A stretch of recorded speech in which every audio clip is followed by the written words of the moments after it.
大家好，今日係2024年嘅9月6日，咁啊今日咧講下中國古典文學。我上個星期咧我講咗《西遊記》啦，其實我係借黑悟空嗰隻 game 咧就講到《西遊記》嘅，咁但係出邊咧有啲嘅網台咧真係好笑咧，就借我名去抽水啦，就話我抹黑呢個黑悟空喎。咁黑悟空咧我就係一上線第一日我就下載咗噶啦，喺 PlayStation，咁啊下載咗，咁我每日都玩半個鐘啦。咁當然就幾費時嘅，因為咧佢唔睇攻略嘅話咧根本揾唔到啲寶物嘅。咁啊個地圖咧又冇嘅，咁啊所以好難揾到寶物，咁啊所以係非常花我時間，每日至少打半個鐘。咁我啱啱完成咗第一章啦，而家開始打第二章。咁啊呢個嘅黑悟空咧就講到《西遊記》嘅政治隱喻。咁有啲人就話我乜都要拉到去政治，咁呢個我講《西遊記》政治隱喻啦，我完全咧90% 係引用自一本書。我當時導讀嘅時候，我都係講埋個書名嘅，就係薩曼姆教授嘅《西遊與中國古代政治》。呢個係將近100年前嘅書嚟嘅啦，1930年代嘅書嚟嘅。咁啊，呢個係名著嚟嘅，無論喺台灣定喺大陸咧，就不斷再版，不斷咁翻印喎呢個書。咁所以今天咧，你寫4大名著咧，係一個論文啊，碩士博士論文，你必須要引用薩曼姆教授呢本書。咁佢又講到《西遊記》嘅中國古代政治，譬如話就係諷刺啲人要長生不老啦，要永續帝位啦，玉皇大帝永遠都要做玉皇大帝嘅喎，係咪啊？玉皇大帝係唔容許咧下邊啲人咧係破壞個政治秩序喎，唐太宗都係啊，唐太宗咧就必然咧要想繼續做落去噶嘛，要還魂20年啊嘛，要還陽20年啊嘛，要做多20年皇帝喎，即係講嗰種統治者嗰種貪婪啊！《西遊記》個故事其實係咁講嘅，喺明代中葉咧就係諷刺啲皇帝貪婪、統治者貪婪，係漠視人命嘅喎，佢哋就高高在上，話自己係天庭嘅神仙。但係咧，地下嗰啲人咧就話佢哋係妖魔鬼怪喎，咁其實就係成王敗寇嘅思想嚟啊嘛，就係咧只要一坐江山就要永坐江山，又唔會去講道德倫理嘅，唔講道理就係講誰大誰惡誰正確，呢個就係薩曼姆教授咧100年前啊嗰個觀點嚟嘅，咁後來就係即係大家都覺得呢個書係非常之深喎，雖然係好薄嘅本書，今日我講《水滸傳》，佢係寫咗3套嘅，西遊與中國古代政治。水滸與中國社會，同埋呢個嘅紅樓夢啊，與呢個嘅中國舊社會，寫咗呢三大嘅導讀，咁啊非常之精彩。我喺手上呢本版本咧係1946年嘅版本，1946年嘅版本咧已經係再版嘅版本嚟啦，有修改嘅。後來去咗台灣之後咧又再修改，咁所以咧有歷代唔同嘅版本。咁大陸今天咧亦都翻印咗無數次嘅。咁啊呢個書咧被譽為係神預言喎，因為佢喺抗戰時期前啊係寫嘅，即係呢個8年抗戰以前寫。咁寫嘅時期咧，雖然可能有啲借古諷今批評啊蔣介石《水滸傳與中國社會》，咁但係咧睇起上嚟咧，有啲人就話佢裏邊嘅內容咧，完全係神預言、神預測到共產黨執政以後嘅中國社會係點樣走啊！咁啊呢個《水滸傳與中國社會》正宗書局1946年嘅版本，而家喺我手上，喺台灣嘅圖書館咧就可以下載嘅。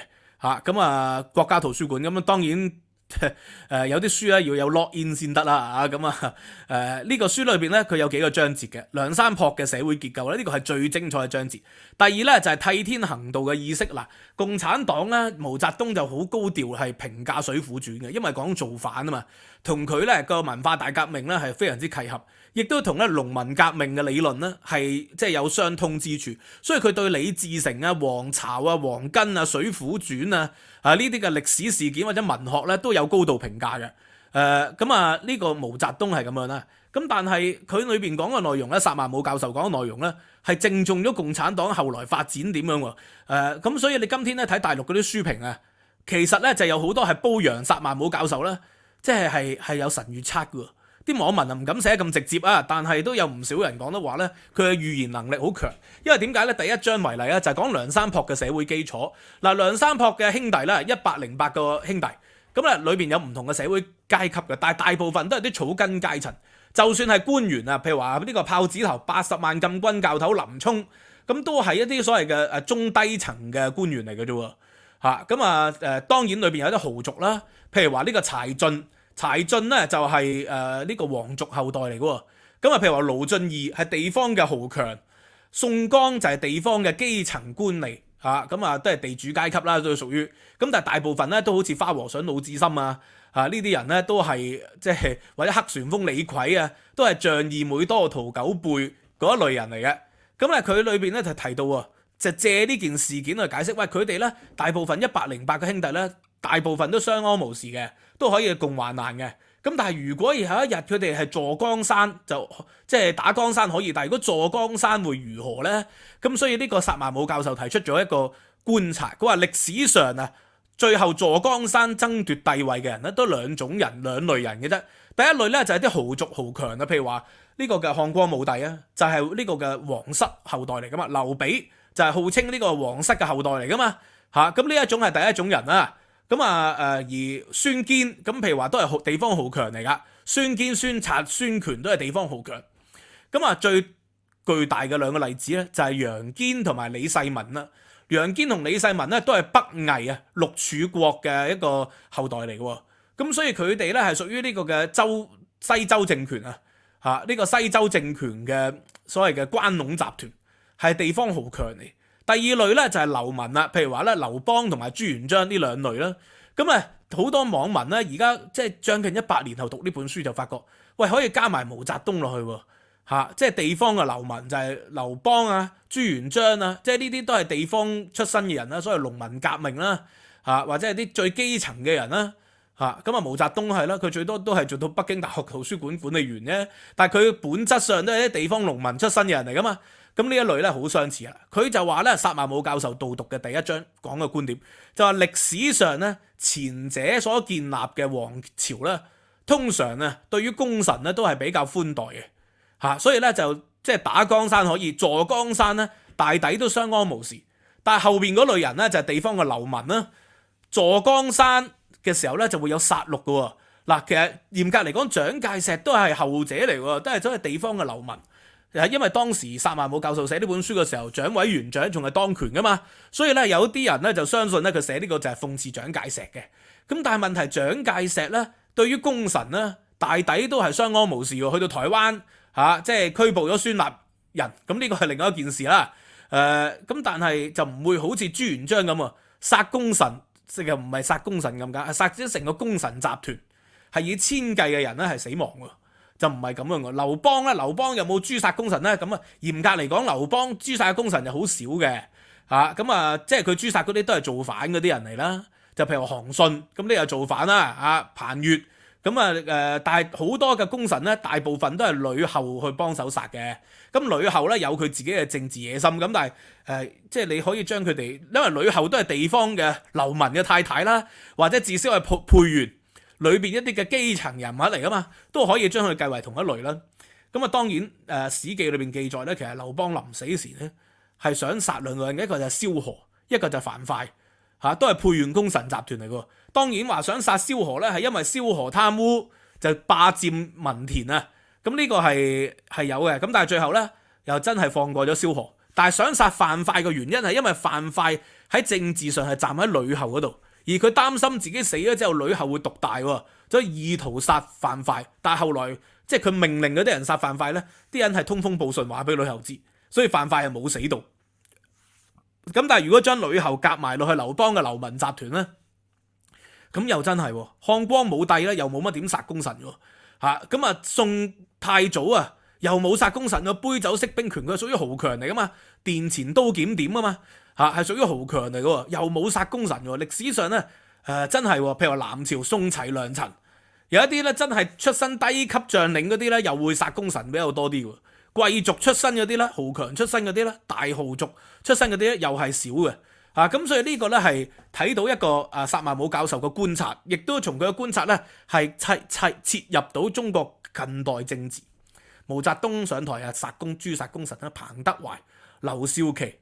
國家主席同埋呢個抗日名將林彪，咁呢啲咧一都係被殺死，唔單止咁，仲有反右運動，係咪啊？仲有文化大革命，即使冇死到嘅，諸如呢個嘅鄧小平呢啲人咧，都受到陳雲受到咧長期嘅整治喎。咁所以點解咁咧？因為咧佢個觀察就係平民出身嗰啲咧，佢叫流民啦，其實就嚴格嚟講叫平民。平民出身嗰啲人咧，因為江山得來更加不易佢哋咧要好小心眼啊，咁所以咧佢哋出身嘅人咧就好擔心人哋分享佢嚟之不易嘅權力喎，一定要咧更加集中自己權力，更加獨大。相反，貴族出身嘅人咧，佢哋知道咧要坐江山咧就要同人哋共享利益一定要咧同朕咧係呢個共享天下。所以譬如話呢個司馬氏啦即係去咗東晉之後，就變成咧王與馬共天下，同呢個功臣集團咧係可以共分天下嘅。呢個王導同埋司馬氏啊，王與馬共天下就係咁解喎。呢個宋太祖亦都係，即係杯酒釋兵權之後咧，就同呢個嘅前朝柴氏啦，所以咧《水滸傳》裏邊有柴氏嘅後人，係可以共享天下嘅，同佢嘅功臣集團都可以共享天下嘅。咁因為佢明白到權力就係以馬上得天下，唔可以馬上治天下。馬上治天下咧就馬上失天下。咁當然你殺得夠殘忍，好似朱元璋咁，佢就冇馬上失天下，佢可以繼續殺落去，但係就變成咗好暴戾啦個朝代。所以呢個嘅中明一代咧都係用特務咯，用呢個國安機構去整治人民變成咗東廠啊、西廠啊、錦衣衛啊呢啲去整治人民。中明一代都係喺恐怖管治警察國家變成咗。清朝就更加啦，因為對民族嘅問題更敏感。咁所以你睇到咧，中國古代咧所謂最盛大嘅、最偉大嘅王朝漢代同埋呢個嘅漢代係東漢啦，同埋呢個嘅唐朝咧，相對嚟講咧都係貴族劉邦即係文景之治，咁啊比較好嘅。咁但係武帝嘅時候咧，亦都開始咧衰落啦。咁呢個你係見到個情況咯喎。呢個就係第一章。咁之後第二、第三章係講啲乜嘢咧？我重點導讀一下啦。第二章咧就係講替天行道嘅意義啊。點解中國人要替天行道咧？點解要有呢種咁嘅思想咧？因為咧中國係一個官僚嘅國家喎。即係今天咧都係啦，由以前嘅家天下就變成黨天下。呢個係徐復觀教授嘅觀點。黨天下同家天下最大特點係咩咧？家天下咧就係用姓氏，用李啊、朱啊、趙啊、劉啊，用佢嚟做一個嘅統治血緣嘅關係，宗法制度啊嘛。咁但係黨天下咧就唔用血緣啦，就變成咗用黨內嘅排名，用黨內嘅身份階級地位，咁係將呢個家天下咧擴大化咗嘅。咁佢認為中國係一個官僚嘅國家，士人咧即係呢個領導咧，其實讀書人咧有好大嘅勢力喎，亦都係農業國家。農民咧亦都有好多勢力嘅喎，譬如話啲地主啊，但係佢哋嘅勢力要依附喺官僚集團後邊，即係好似今天都係啦，嗰啲所謂民企老闆，佢冇用嘅。民企老闆你做得幾好，一個政策啊打死你噶啦你個生意做得唔錯，喂，好快有人咧去整治你噶咯。咁所以點啊？呢個必須要依附喺官僚集團底下。中國自古以嚟都係咁樣嘅。咁要依附喺官僚集團喎。咁所以人民咧要對抗地主土豪劣紳，佢冇辦法嘅。你對付土豪劣紳嘅時期，你就要對付埋佢後邊嘅官僚勢力，咁所以變成咗咧呢個嘅梁山好漢啊，其實就係挑戰緊地方嘅官僚勢力，最後就係挑戰緊中央嘅官僚勢力，所以就要替天行道啦。替天行道嘅意思就係咩？因為正常嘅渠道你係冇辦法告到地方嗰啲土豪劣紳嘅，正常嘅方法你去告官，未見官先打你80啦，即係你冇辦法合理地去表達到人民嘅訴求，公義伸張唔到，你就只能夠鋌而走險咯。咁所以咧，套用翻現代政治啊，喂，點解英國、美國成日拉示威者，啲人唔去抗議啊？因為佢哋有經過合法嘅程序去立法嘅，即係大家係接受咗個法律嘅，人民係投票選咗國會出嚟，國會投票立咗條法律，呢個法律咧係人民授權嘅，咁人民授權咗，你梗係要遵循翻自己授權嘅法律啦。係咪？因為有普選噶啦嘛，已經係咁，所以咧就喺普選嘅社會就唔應該用暴力或者係用一啲野蠻嘅方法去衝擊嗰個法治制度噶。咁但係如果有啲冇普選嘅國家咧，喂，呢個就係唐代咧武則天啊，就係散唐之後啦，散唐前後啦，咁經常咧就係用太后嘅身份咧，用女主嘅身份啊，去發表啲政令喎。咁但係咧中書省同門下省咧係唔幫佢哋吸引仔啊。咁所以唔幫佢吸引仔就因為咩？因為佢未經鳳台鄰國，鳳台聯國，何以為戚啊？你要經過鳳台同埋聯國，即係中書同門下，你先可以叫做戚嘅。你未經佢咧，未經嗰個合法程序咧，你嗰啲係叫做咩？係只係你嘅野蠻地通過咗你嘅法例嘅。咁所以古代都如是啦，要經過程序公義噶嘛。現代咧就講天賦人權，人民投票。授權俾代議者，代議者投票去立法，咁咧就唔應該無端衝擊，否則咧冇經過呢啲嘢，好似韓國光州事件係咪啊？嗰個政府你話通過就通過咯，因為佢完善咗選舉制度啊嘛。佢無論任何情況底下都冇辦法係抗議到人民抗議唔到政府嘅。咁你唔用武力嘅方法，唔用呢個嘅光州起義嘅方法，你點樣可以表達到人民嘅正義訴求呢？咁你唔用，永遠咪就係韓國咪變成咗朝鮮社會咯？可能全斗煥或者係呢個嘅李承晚啊，甚至乎係朴正熙世代做總統啦，佢哋咪係咪好似金氏政權咁啊？梗係要人民一代一代嘅努力去推翻佢先得噶嘛。所以有啲人永遠係唔明喎。薩曼姆教授100年前已經解釋咗點解需要替天行道噶啦。好啦，然後啦，第三章咧，殺豬嘅鄭屠點解能夠稱霸延安？其實就係講類似頭先講嘅嘢啦，因為佢哋係放高利貸嘅咁放高利貸咧，魯智深反抗高利貸，而高利貸咧，魯智深反抗佢唔係揾官府，點解啊？因為地方能夠放高利貸嘅人咧，嗰啲黑社會啊，其實就係官府容許包庇噶嘛，係咪啊？咁所以魯智深或者係其他受到高利貸壓迫嘅人，因為告官，咪最後咪俾官殺埋咯，俾官打埋咯，整治埋你屋企人咯，所以只能夠即係用呢個嘅違法抗命啊，其實就係咁嘅意思啊嘛。咁仲有啲講關於佛教嘅，咁因為我對佛教認識就唔夠深啦，就唔詳細講。小霸王結婚即係搶親啊，同中國舊社會嘅缺點就話即係呢個亦都係好可悲嘅，因為咧西方咧有教會啦，教會又主張一夫一妻啦，一夫一妻咧其實對個社會穩定咧係最有效嘅，因為一夫一妻嘅話咧就能夠令到大部分嘅人都可以結到婚，男女假設嘅比例係接近。咁大部分人都有機會結到婚，有機會結到婚啦，咁社會穩定咗啦，你有結婚有仔女又就成為婦女咯，有婦女嘅人唔敢出去咧流離浪蕩啦，係嘛？結咗婚咧，你嘅錢咧大部分咧都要用喺家庭度啦，你又冇多餘嘅錢出去賭博或者係做其他非法嘅嘢啦，係嘛？你結咗婚咧，你有辦法宣洩到你嘅性慾咯，你就唔會出去強搶民女嘅機會細咗啦，至少細咗啦。咁所以咧，中國古代就唔係一夫多妻多妾制噶嘛。咁所以一夫多妻多妾制嘅情況底下咧，有錢嘅人咧就越有多呢個嘅婚姻，冇錢嘅人咧喺農村咧就好普遍，一家兄弟或者同鄉堂兄弟4-5個男人夾錢搶一個老婆翻嚟，或者夾錢娶買一個女人翻嚟，就要 share 啦，共妻啦。咁咧共妻就好唔穩定咯個社會所以變成咗咧點解會嗰個時代會多人造反啊？所以小説裏邊講嘅北宋末年點解多人造反啊？就因為貧富懸殊咯。北宋末年經濟係最發達噶清明上河圖嘅時代嚟噶。咁就因為有錢人娶多咗好多老婆啊，冇錢人只能夠透過結婚，即係搶劫啲婚姻搶親，即係翻嚟咧去維持佢嘅生計維持佢嘅性慾嘅發泄咁仲有其他嘢就唔講啦。咁有一點咧就係講到好有趣嘅。點解咧宋即係宋江咧就係可以做到第2把交椅，後來就繼承咗變成第1把交椅啦。林沖咧其實就喺梁山上邊咧係最早最有威名嘅人嚟喎，而且江湖上都有威名80萬禁軍總教頭豹子頭林沖。但係咧點解佢做咗呢個嘅梁山最後個排名仲要比其他人低咧？包括比咩關勝係低，關勝其實個功勞遠不如林沖喎。如果冇林沖嘅話，呢個嘅晁蓋點可以做到梁山領袖啊？就係靠林沖嘅啫嘛，其實係咁個原因係點解啊？就係因為咧中國社會都係講門第嘅，即使咧寫書嘅時候咧去到明朝啦故事係嚟自宋朝啦，咁當然明朝施耐庵嗰啲都唔會無端端有嘅，咁梗係流傳已久嘅故事嚟嘅。其實都係講門第，因為關勝係邊個啊？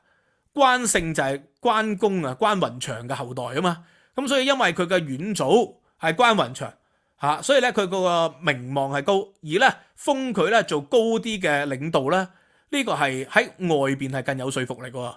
所以柴進又係高領導，係咪啊？呢個關勝又係高級嘅領導，盧俊義又係高級嘅領導，所以啦最後咧就唔係靠實力嘅，最後咧都係要靠門第。當然最好就門第加實力咧就最好啦。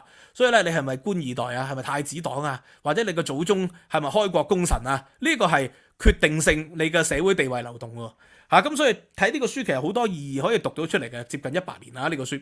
咁譬如話今天喂你教育子女都可以考慮下呢樣嘢喎。即係咧你嗰個窮等人家發達致富嗰啲人咧，通常就會勢利好多喎，小心眼好多喎。同佢選擇佢做老細咧，即係白手興家嗰啲咧，即係誅殺功臣嘅機會率又會好高啲嘅。相反啦，可能係即係李氏家族富二代咁，即係如果二世祖啊冇得講啦，但係如果唔係嘅，佢都係一個唔錯嘅老闆咧。喂，你喺佢度打工咧，佢同你共分天下嘅機會率可能會高啲嘅，係咪咁樣咧？即係你哋話俾我知啊。咁啊，同樣道理喎，嫁老公都可以係咁嘅。白手興家嗰啲人咧，即係可能又唔願意分佢嘅權力，分佢嘅資源俾你喎。相反啦，即係屋企可能係中等收入啊，或者係有啲錢嗰啲咧，佢哋較容易同你分享佢嘅財富同成就嘅，係咪咁樣咧？咁我當然唔係好了解啦。呢啲係讀史越世，大家不妨話俾我聽。咁我讀呢本書我真係覺得好好睇。下一次咧我就會讀埋呢個嘅《紅樓夢》嘅。咁但係《紅樓夢》可能真係小眾啲啦。咁睇下你哋有冇興趣啦。OK， 有興趣就話俾我知。今日講到呢度，如果有興趣，因為呢個內容都好多，我有文字版就會收藏喺呢個 Patreon 同埋 YouTube 嘅會員。咁所以你 join 我嘅會員咧，就可以睇翻我以往嘅演講啦嘅文字版同埋參考資料啊，以及咧$15咧一個月嘅月費就可以無限重溫翻以往嘅一啲課堂嘅內容啦。用年費訂閱仲有 discount， 多謝大家。如果今日喜歡呢條影片，請你 share 俾你個朋友啊，讀啲有養分嘅資料，唔好花咁多時間聽啲垃圾嘅網台，成日揦起把聲唔知道做乜鬼嘢嗰啲啦，係咪啊？借我哋嘅名去抽水嗰啲叫寄生族。Anyway， 今日講到呢度啦，拜拜。